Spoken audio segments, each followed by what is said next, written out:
All right, we're going to talk about momentum now. We're going to talk about linear momentum and angular momentum. Linear momentum is represented with the letter P, and it is equal to the mass times the velocity. Um, our change in P, in other words, change in momentum, but also known as impulse, is equal to the force times the time it's applied for. Um, Now, keep in mind that impulse is just the word for change in momentum, similar to how work is the word for the change in energy. It's basically synonymous, except this one now is with momentum. Um, and this here is the variable for angular momentum, a capital L, which is equal to mass times or rotational inertia times times angular velocity. And then our rotational impulse is equal to torque times time, similar to how this one is force times time, but this one is torque because it's rotational. There are four types of elastic collisions, and these elastic collisions would only really occur in our linear land over here, but they can also have angular consequences. But I don't think we ever get into that. So we have four types. We have elastic, which they perfectly bounce off one another to the point where they would never actually touch. Picture almost like two magnets repelling each other perfectly without ever actually touching one another. That would be probably the best example of things that would repel.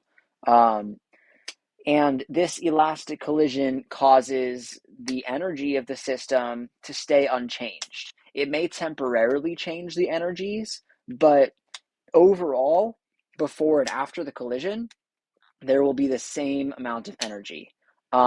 So there's no energy loss over time, um, which means that if it starts at one speed, it'll end at the same speed, but maybe with a different object instead.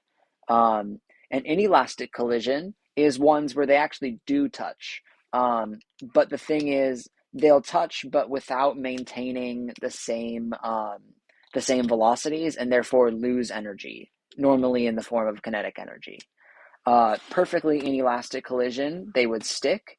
So for instance, this two would then hit this three, and then they would stick together to form a 5 kilogram mass that would then move at a slower speed, and therefore perfectly inelastic would also lose energy. And then you would have explosions, which gain kinetic energy because they start with having this same mass here, and then would suddenly explode into a bunch of different masses that have much greater velocities than the initial mass. If the initial mass is any at all. And this one I'm going to say doesn't. Um, so now let's model, let's talk about all of them. And also the thing is, we'll also really only talk about linear or angular momentum when talking about a change in torque over time or a change in something over time, just because we'll only really deal with it in that way, because it's difficult to talk about collisions when something ends up spinning, because the entire foundation of what linear and angular momentum leaves you with, and the entire usefulness of it, is that if you don't mix the two, if you keep linear with linear and angular with angular, at any point in a system, at any point in time in a system, the momentum will be equal to any other point in time in a system. So if you have a block that collides with another block, and then this block like A and this block B, this block A then sits here and maybe moves backward a little bit too, and then launches this block B this way, the momentum at this point one, and then this point two, these two momentums, P1 is going to be equal to P2. That is always, always, always, always. You will have linear momentum equal to linear momentum at the end and start, and then angular momentum, unless you have a change in angular momentum, which is normally what happens, will always be equal to angular momentum before as well. Like if you had somebody spinning in a circle, um, like, have you ever done that chair thing where you spin around in a chair with your legs out and then you pull your legs in and then you suddenly start spinning faster? That's because of what momentum allows you to do. Because I is proportional to radius squared, as we know. So if I is proportional to radius squared, if you then suddenly decrease the radius, momentum tells you that if you decrease the radius, you then decrease I, which means momentum tells you have to increase W. So hence why you get faster.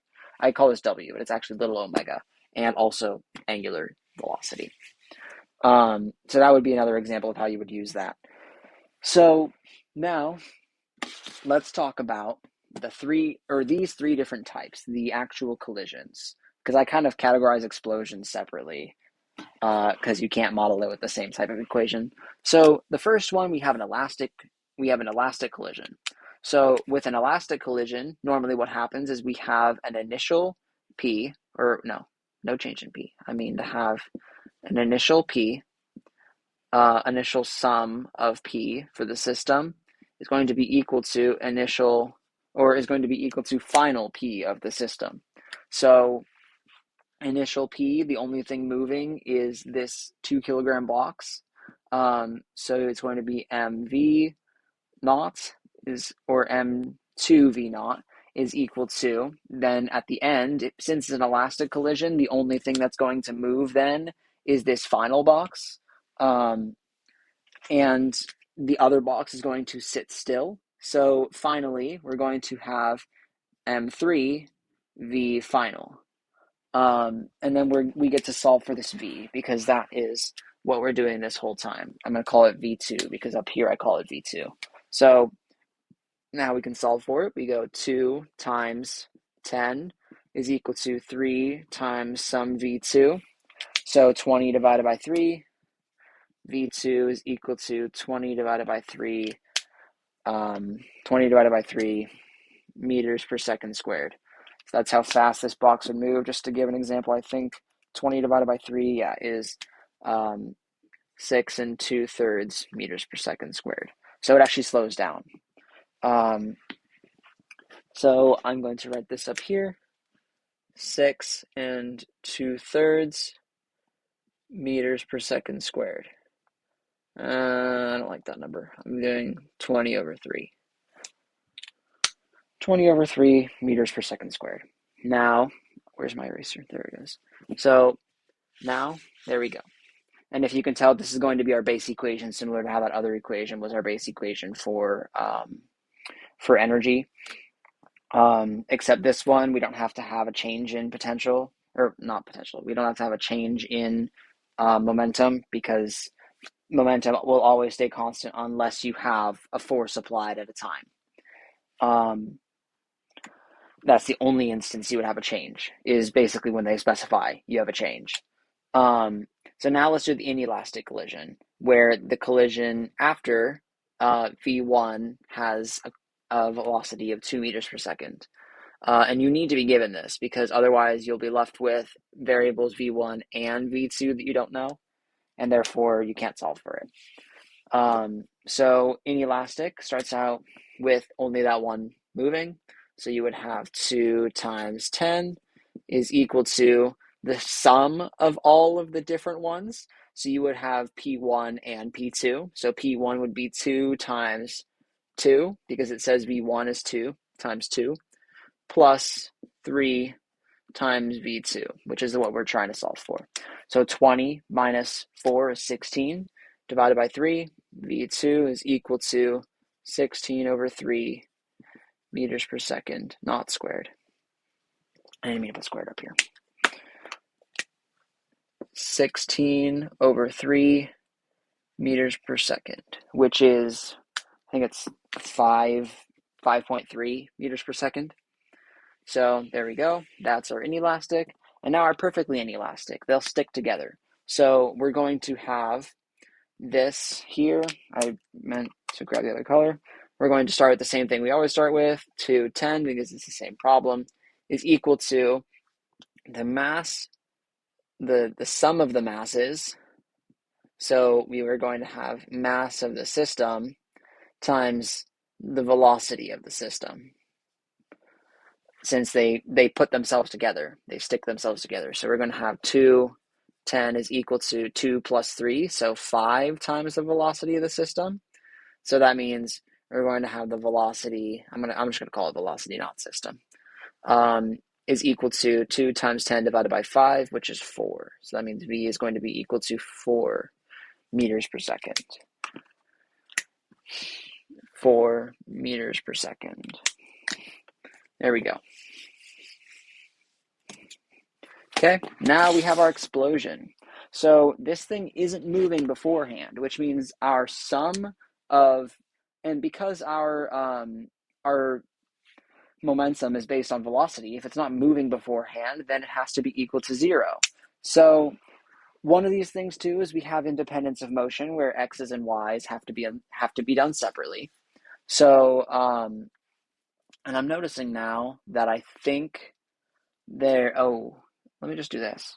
So I'll just make this here and say V naught, because I just noticed that these two and this one wouldn't cancel out, because since it all has to be equal to 0, both the x and y directions have to be equal to 0.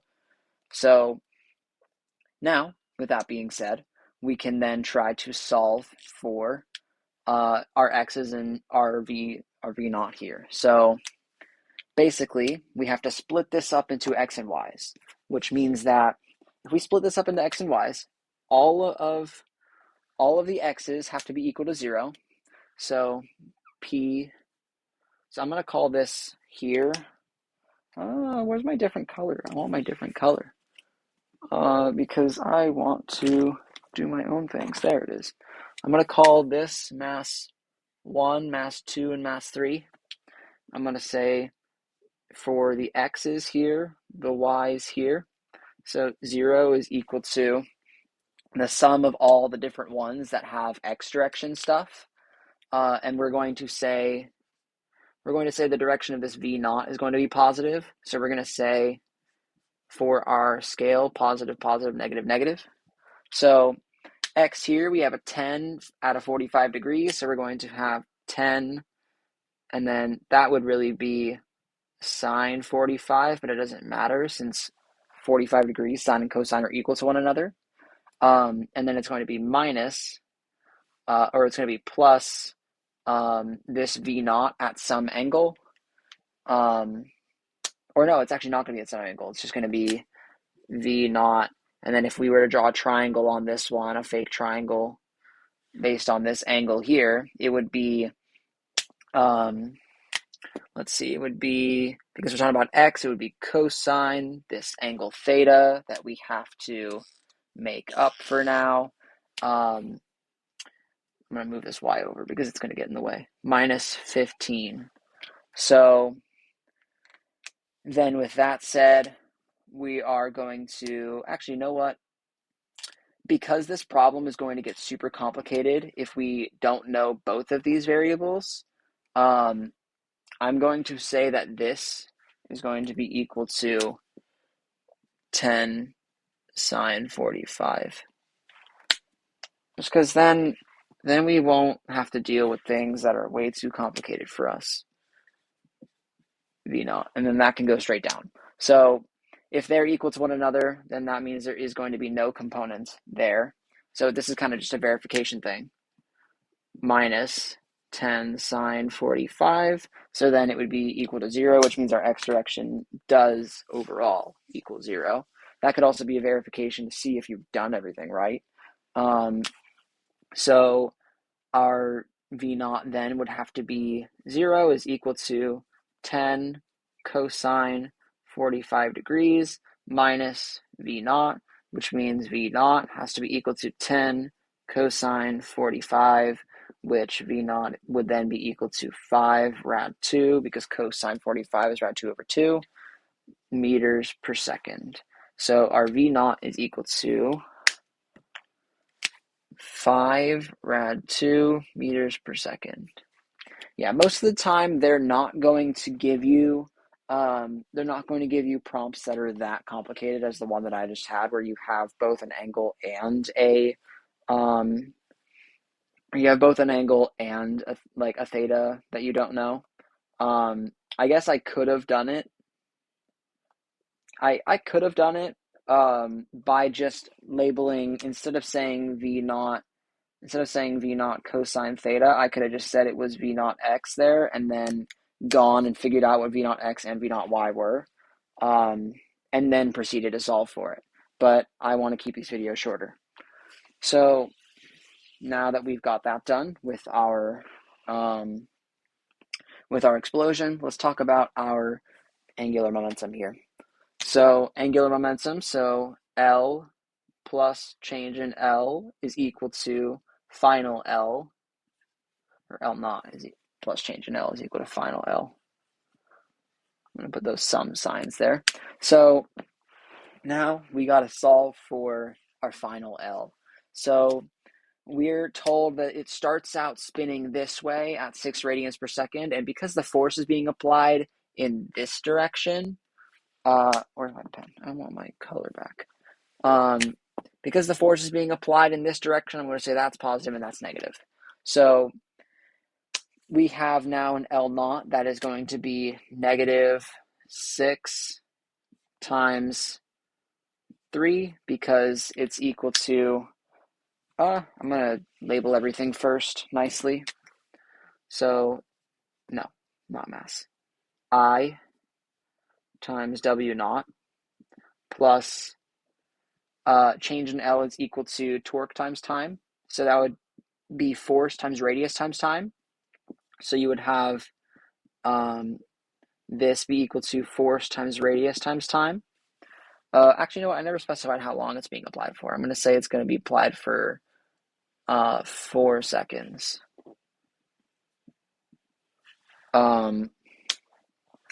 Which is going to be equal to, actually, you know what? I'm going to say no time, and then say that how long should this be applied for to make it stop. So now we're going to have, if we want to make it stop, it's going to be equal to 0 at the end.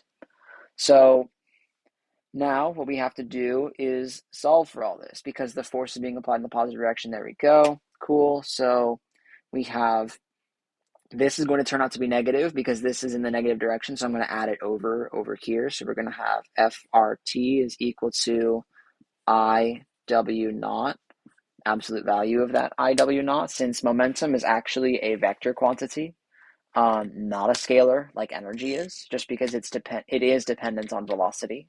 Hence why on formula sheets, you'll see it labeled as P with the little arrow above it.